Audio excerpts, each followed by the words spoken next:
اسی وقار و مزید شام سامعین و حاضرین السلام علیکم ورحمۃ اللہ وبرکاتہ۔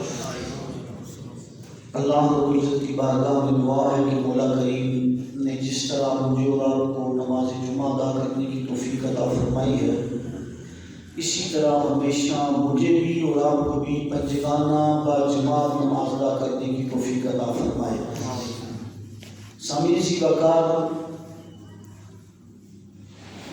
اللہ کا یہ ہم پہ فضل ہے، اس کا کرم ہے، مہربانی ہے کہ ہم اللہ کی توحید کو مانتے ہیں، اس کو وحدہ لا شریک مانتے ہیں، وہ احد ہے، لم یلد ولم یولد ہے، اس کا کوئی ہمسر نہیں۔ لیکن جو شان، جو مرتبہ، جو مقام، جو عزت اللہ نے اپنے محبوب کو عطا فرمائی ہے، کائنات میں اس کے محبوب کا ثانی کوئی نہیں۔ اور پھر محبوب صلی اللہ علیہ وآلہ وسلم کے صدقے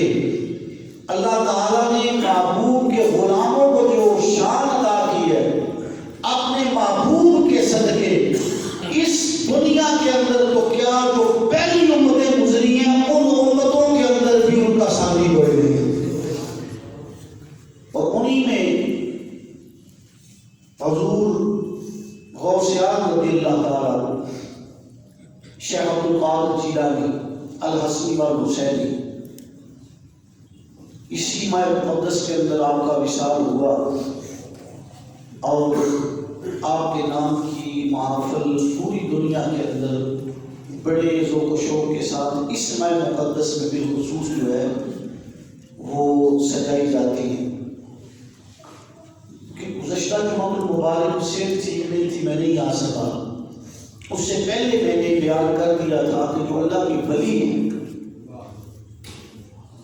ان کا طریقہ جو زندگی گزارنے کا ہے وہ عام بندے کی طرح نہیں ہوتا ہے۔ یعنی میں اور آپ کو غفلت کا شکار ہے، لیکن جو اللہ کے ولی ہوتے ہیں، جو اللہ کے دوست ہوتے ہیں، وہ قرآن مجید فرقان حمید کے مطابق اپنی زندگیوں کو بسر کرتے ہیں، اور ان کا اٹھنا، ان کا بیٹھنا، ان کا چلنا، ان کا پھرنا شریعت مطہرہ کے مطابق ہوتا ہے۔ اور پھر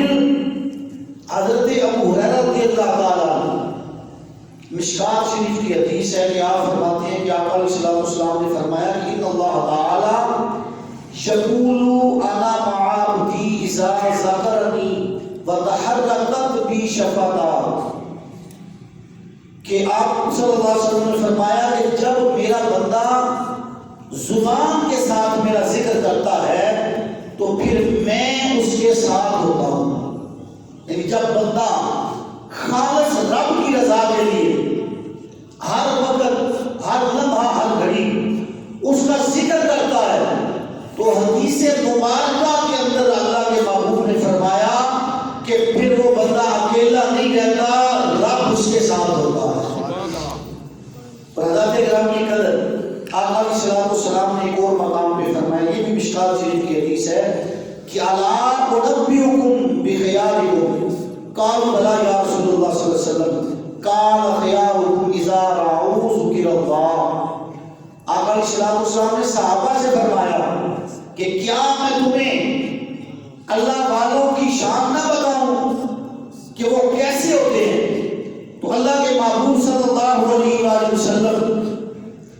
نے ارشاد فرمایا کہ تم میں بہترین وہ لوگ ہیں جن کی زیارت کرنے سے خدا یاد آ جاتا ہے۔ یعنی جب تم کسی اللہ والے کی بارگاہ کے اندر جاؤ گے، اس کے چہرے پہ نگاہ پڑے گی تو تمہیں پتہ چل جائے گا کہ واقعہ ہی اللہ کا ولی ہے، تمہاری زبان پر اللہ کا ذکر جاری ہو جائے گا۔ یعنی میری نشانی یہ ہے کہ وہ رب کے ذاکر ہوتے ہیں، اللہ کا ذکر کرنے والے ہوتے ہیں۔ یہ نہیں ہے کہ خود بھی غافل ہوں اور جو ان کے پاس جائے وہ بھی غافل ہو جائے، وہ اللہ کا ولی نہیں ہوتا ہے۔ اللہ کے ولی کی جو پہچان میرے اور آپ کے آقا نے بیان فرمائی ہے وہ یہ ہے کہ جب بھی تم ان کی صحبت میں جاؤ گے اور تمہاری نگاہ ان کے چہرے پہ پڑے گی، تمہاری زبان سے اللہ کا ذکر جاری ہو جائے گا۔ اور مولانا روم نے بھی اس کی اسی طرح ترجمانی فرمائی، وہ فرماتے ہیں کہ ہر کے خواہد ہم نشینی با خدا کہ لوگوں اگر تم اللہ کا قرب چاہتے ہو، تم یہ چاہتے ہو کہ رب تمہارا ہو جائے اور تمہیں رب کا قرب مل جائے، تو او نشینت در حضور اولیاء، پھر وہ ایسا کرے کہ وہ اللہ والوں کی بارگاہ میں چلا جائے۔ جب ان کی بارگاہ میں جائے گا، اللہ والوں کی وجہ سے اللہ کا قرب حاصل ہو جائے گا۔ اور نور حق، مولانا روم فرماتے ہیں کہ نور حق ظاہر بوت اندر ودی، جس طرح حضور نے فرمایا نا کہ ان کے چہرے کو دیکھ کے اللہ کا ذکر تمہاری زبانوں پہ جاری ہو جائے گا، تو مولانا روم فرماتے ہیں کہ نور حق ظاہر بوت اندر ودی، کہ جب تمہاری نگاہ ان کے چہرے پہ پڑے گی تو تمہیں پتہ چل جائے گا کہ اللہ کا نور ان کے چہرے پر برس رہا ہے۔ نور حق ظاہر بوت اندر ولی، لیکن شرط کیا ہے کہ نور بھی باشیت راہ دلی۔ اگر تمہارا دل صاف ہے، صاف دل لے کے تم کسی اللہ والے کی بارگاہ میں پہنچتے ہو تو تمہاری نگاہوں سے پردے اٹھا دیے جائیں گے، تمہیں نظر آئے گا کہ اس کے چہرے پہ رب کا نور برس رہا ہے۔ حضرت کرام کی قدر یہ مین نشانی اللہ کے ولیوں کی جو قرآن و حدیث کے اندر، قرآن کے اندر تو یہ ہے کہ وہ صاحب تقویٰ ہو، پرہیزگار ہو۔ اور پھر میں نے ایک جمعہ المبارک میں پہلا جو اس مہینے کا جمعہ میں نے بتایا تھا کہ جب بندہ نوافل پڑھتا ہے، ظاہر ہے جو نوافل پڑھتا ہے وہ فرائض بھی ادا کرتا ہے، اگر بندہ فرض ہی نہ پڑھتا ہو اس نے نوافل کیا پڑھتی؟ تو فرائض کی وجہ سے اللہ کو مقام عطا فرماتا ہے،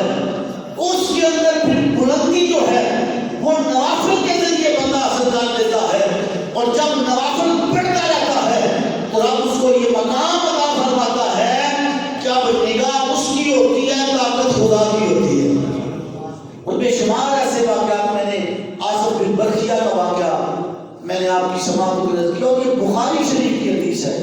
کہ نوافل کے ذریعے رب تعالیٰ اس کو قرب عطا فرماتا ہے۔ ہاتھ اس کے ہوتے ہیں، قوت خدا کی ہوتی ہے، زبان اس کی ہوتی ہے، طاقت خدا کی ہوتی ہے، آنکھیں اس کی ہوتی ہیں، دیکھنے کی طاقت خدا کی ہوتی ہے، قدم اس کے ہوتے ہیں، چلنے کی قوت خدا کی ہوتی ہے۔ پھر بندہ ممبر کے اوپر بیٹھا ہو، سیدنا عمر بن خطاب رضی اللہ تعالیٰ ممبر کے اوپر بیٹھ کر خطبہ دے رہے ہیں، اور نہامت کے اندر مجاہدین اسلام جنگ لڑ رہے ہیں، اور حضرت سیدنا عمر بن خطاب رضی اللہ تعالیٰ سینکڑوں میل دور سے دیکھ رہے ہیں کہ اب دشمن حملہ کرنے والا ہے۔ آپ فرماتے ہیں یا ساریہ الجبل، اے ساریہ پہاڑ کی طرف ہو جاؤ۔ اب سننے والوں نے تو سنا اور حیران رہ گئے کہ ساریہ تو جنگ پہ چلے گئے ہیں، اور سیدنا عمر بن خطاب ممبر رسول پہ بیٹھے ہیں، لیکن جب ساریہ واپس آئے تو آپ نے آ کے بتایا کہ اے صحابہ کرام، میں نے اپنے کانوں سے عمر بن خطاب کی آواز کو سن بھی لیا تھا اور اس کے اوپر عمل کیا، اور عمل کر کے جنگ کے اندر اللہ نے مجھے فتح عطا فرمایا۔ اب سینکڑوں میل دور سیدنا عمر بن خطاب رضی اللہ تعالیٰ نے کیسے دیکھ لیا؟ ظاہر راستے میں پہاڑ آئے، صحرا آیا، درخت آئے، مکانات آئے، کیسے پتہ چل گیا؟ تو پتہ چلا کہ جو اللہ کے محبوب نے حدیث قدسی اللہ نے جو بیان فرمایا ہے اور رسول اللہ کی زبان سے فرمایا ہے کہ جب بندہ نوافل پڑھ کے میرا قرب حاصل کرتا ہے، آنکھیں اس کی ہوتی ہیں، دیکھنے کی طاقت مجھ خدا کی ہوتی ہے۔ وہ اس طاقت کے ذریعے سیدنا عمر بن خطاب رضی اللہ تعالیٰ نے سینکڑوں میل دور دیکھ لیا کہ حضرت ساریہ جنگ لڑ رہے ہیں، ابھی دشمن حملہ کرنے والا ہے، اگر یہ پہاڑ کو اپنے پیچھے لے آئے تو فتح ہو سکتی ہے۔ پھر اللہ نے فتح بھی عطا فرمائی، تو پتہ چلا اللہ نے ولیوں کو طاقت عطا فرمائی ہے۔ انہی اولیاء کاملین میں حضور سیدنا غوثیان رضی اللہ تعالیٰ، جب آپ کی ولادت ہوئی تو وہ زمانہ جو تھا، آپ احیاء العلوم کو پڑھیں، حجت الاسلام امام غزالی نے بھی لکھا، امام جلال الدین سیوطی نے بھی لکھا، ابن جوزی نے بھی لکھا کہ اس زمانے کے اندر عیسائی اپنی پوری قوت کے ساتھ مسلمانوں کے اوپر غلبہ حاصل کرنے کے لیے جلوار کر چکے تھے، اور مسلمانوں کی حالت یہ تھی کہ فسق و فجور کے اندر ان کی زندگی کے لمحات گزر رہے تھے، شراب نوشی عام تھی، زنا عام تھا، اور جو اس دور کے علماء امام جلال الدین سیوطی نے لکھا ہے کہ وہ سنی شیعہ مناظرے کے اندر مصروف تھے اور ایک دوسرے کا خون بہانے پر تلے ہوئے تھے، یعنی علماء اس طرف خون لگا کر، اور وہ ایسا پوری دنیا کے اوپر قبضہ کرنا چاہتے تھے اور پوری قوت کے ساتھ انہوں نے جلوار کی تھی۔ عراق کے اندر بالکل مسلمان کمزور ہو چکے تھے، مصر کے اندر حالت یہ تھی کہ ایک درمیانے طبقے کا بندہ جو تھا اس کے کوٹھے پر، یعنی اس کی حویلی کے اندر 500 گانے والیاں موجود رہتی ہر وقت، یہ اس وقت حالت مسلمانوں کی ہو چکی تھی۔ اور پھر اس دور کے اندر حضور غوثیان رضی اللہ تعالیٰ عنہ کی ولادت ہوئی، اور آپ کی روحانیت کی وجہ سے وہ جو مسلمانوں کا شرارہ بکھر چکا تھا، وہ جو دستوں کے ربا ہو چکے تھے، وہ جو دوسروں کا اہلکار بن چکے تھے، جن کی نگاہیں اٹھتی نہ تھی، جو ہر طرح سے دب چکے تھے، حضور غوثیان رضی اللہ تعالیٰ کی روحانیت کی وجہ سے اللہ تعالیٰ نے ان کو متحد فرما دیا، اور پھر ساری زندگی حضور غوثیان رضی اللہ تعالیٰ کی زندگی کا مطالعہ کریں کہ بچپن کے اندر ماں نے فرمایا کہ جھوٹ نہیں بولنا، تو آپ بارہا علماء سے واقعہ سنتے رہتے ہیں کہ بچپن کے اندر ڈاکوؤں نے جب آپ سفر کے لیے نکلے تو حملہ کیا تو وہاں بھی آپ نے جھوٹ نہیں بولا اور بتا دیا کہ میری کنڈلی کے اندر جو ہے وہ دینار موجود ہے۔ تو حضرت کرام یہ قدر آج ہماری حالت یہ ہے کہ ہم گھر میں ہوتے ہیں، کوئی دوست یا رشتہ دار ٹیلی فون کر کے جب ہم سے پوچھتا ہے تو فون پہ ہم کہہ دیتے ہیں گھر میں نہیں ہے، کہیں گئے ہو، یعنی جھوٹ اتنا عام ہو چکا ہے اور اس کو ہم سمجھتے ہی کچھ نہیں۔ ماشاءاللہ آ گیا۔